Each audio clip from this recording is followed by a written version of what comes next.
అధ్యక్ష, మీరు నేను శ్రీధర్ బాబు గారు ఇచ్చిన వివరణతోనే ప్రస్తుతానికి నేను సంతృప్తి చెందుతున్నాను అధ్యక్ష. నేను మళ్ళొకసారి డాక్యుమెంట్ వెరిఫై చేయాలి, వారు చెప్పింది కరెక్టా, నా దగ్గర ఉన్న సమాచారం కరెక్టా అని. ఉదాహరణ అధ్యక్ష, జేఎస్డబ్ల్యూ ఎనర్జీ అని ఒకటి ఉంది. వీళ్ళు అధ్యక్ష ఏప్రిల్ 2022లో గత సంవత్సరమే అంతకుముందు సంవత్సరము గవర్నమెంట్తో ఎంఓయూ చేసుకున్నారు. మళ్ళీ ఇప్పుడు ఇదే కంపెనీ మళ్ళీ ఎంఓయూ చేసుకున్నట్టుగా వచ్చింది. ఒకవేళ పాత ఎంఓయూకు అదనంగా ఎనర్జీ ప్రొడక్షన్కు మేము ఎంఓయూ చేసుకున్నామని శ్రీధర్ బాబు గారు చెప్తే వి అగ్రీ ఫర్ దట్. కానీ నా అనుమానం ఏంటంటే దీన్నే రీరైట్ చేసుకున్నారేమని నేను అనుకుంటున్నాను. ఒక్కసారి వెరిఫై చేయండి మీరు కూడా. శ్రీధర్ బాబు గారు, మీరు చెప్పారు మీరు లెజిస్లేటివ్ అఫేర్స్ మినిస్టర్గా ఒక బాధ్యత కలిగిన మంత్రిగా కొత్త ఎంఓయూ అని మీరు అంటున్నారు. నేను మీ స్టేట్మెంట్ రెస్పెక్ట్ చేస్తున్నా, but I have my own doubt. That was only re-return. పాత ఎంఓయూనే రీరైట్ చేశారు. వెరిఫై చేసుకొని రిప్లైలో చెప్పండి అధ్యక్ష. అదేవిధంగా వ్యవసాయానికి సంబంధించినందుకు అధ్యక్ష అద్భుతమైన విజయాలు తెలంగాణ సాధించింది. 2014-15 నుండి 2022-23 వరకు ఈ 10 సంవత్సరాల కాలంలో బీఆర్ఎస్ ప్రభుత్వం యొక్క మొట్టమొదటి ప్రాధాన్యత వ్యవసాయం. రైతును రాజును చేయాలి, వ్యవసాయాన్ని పండుగ చేయాలనే ఆలోచనతో అనేక ప్రోత్సాహకాలు ఇచ్చినాం అధ్యక్ష. దేశంలో ఎక్కడ లేని ప్రోత్సాహకాలు తెలంగాణలో ఇచ్చినాం. ప్రధానంగా మొట్టమొదటగా రైతుల రుణమాఫీ చేసినాం 1 లక్ష రూపాయలు. రెండో విడత కూడా మళ్ళీ 1 లక్ష రూపాయలు రుణమాఫీ చేయాలనే ఆలోచన చేసి చాలా వరకు రుణమాఫీ చేసినాం. దేశంలో ఎక్కడ లేని విధంగా రైతు బంధు పథకాన్ని తీసుకువచ్చి ఎకరానికి సంవత్సరానికి 10,000 రూపాయల పెట్టుబడి సాయం ఇచ్చినాం. రైతు బీమా సౌకర్యం కల్పించాం. రైతు పండించిన పంటలను ప్రభుత్వమే నేరుగా ఐకేపీ సెంటర్ల ద్వారా కొనుగోలు చేసింది. 24 గంటల దేశంలోనే మొట్టమొదటి రాష్ట్రం 24 గంటలు ఉచితంగా వ్యవసాయానికి కరెంటును సరఫరా చేసినాం. రాష్ట్ర ప్రభుత్వం అంతేకాకుండా ఇన్కంప్లీట్ ప్రాజెక్ట్స్ అన్నిటి కూడా పూర్తి చేసి 2 పంటలకు సాగునీరు ఇచ్చినాం. దానికి ప్రకృతి కూడా సహకరించింది. భూగర్భ జలాలు పెరిగినాయి, ప్రకృతి సహకరించింది. బ్రహ్మాండమైన పంటలు జరిగినాయి. అయ్యా, మీరు మాట్లాడే ముందు నేను మీకు ఒక సమాచారం చెప్తున్నా.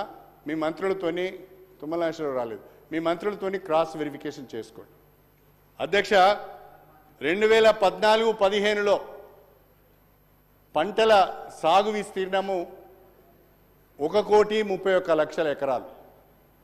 2022-23కు వచ్చే వరకే పంటల సాగు విస్తీర్ణం 2,08,00,000 ఎకరాలు. మీరు వెరిఫై చేసుకోండి, ఒట్టిగానే నన్నేదో ఇంటరప్ట్ చేయాలని మాట్లాడడం కాదు.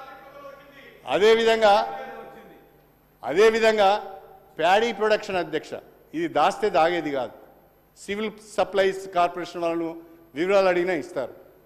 అదేవిధంగా అధ్యక్ష, ప్యాడీ ప్రొడక్షన్ వచ్చి 2014-15లో 68 లక్షల మెట్రిక్ టన్నులు ఉంటే 2022-23కు వచ్చే వరకే 2,58,00,000 టన్నులకు పంటల దిగుబడి పెరిగింది.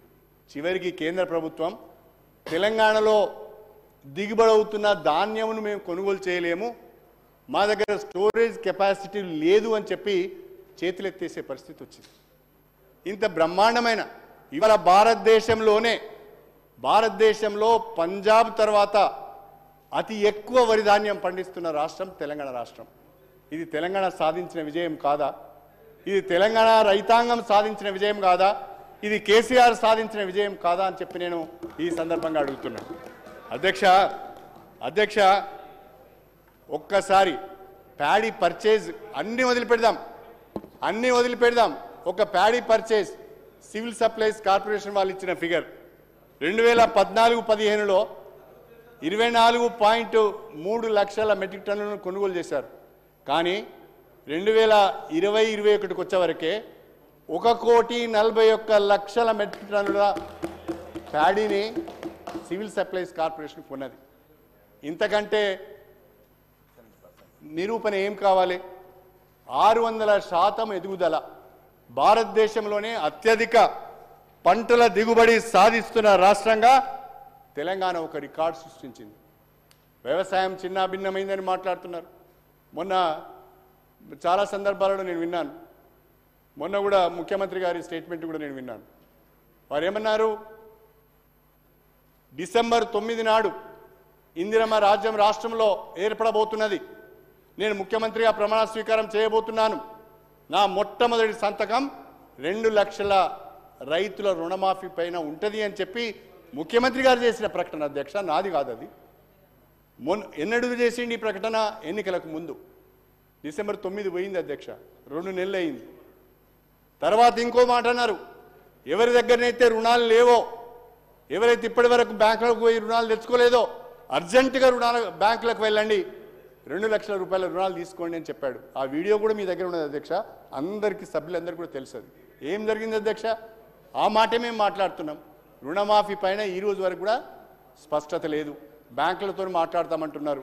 నేను చెప్తున్నా శ్రీధర్ బాబు గారు, అయ్యా శ్రీధర్ బాబు గారు, నేను చెప్తున్నా, బ్యాంకులు రైతుల రుణమాఫీని టేక్ ఓవర్ చేయరు.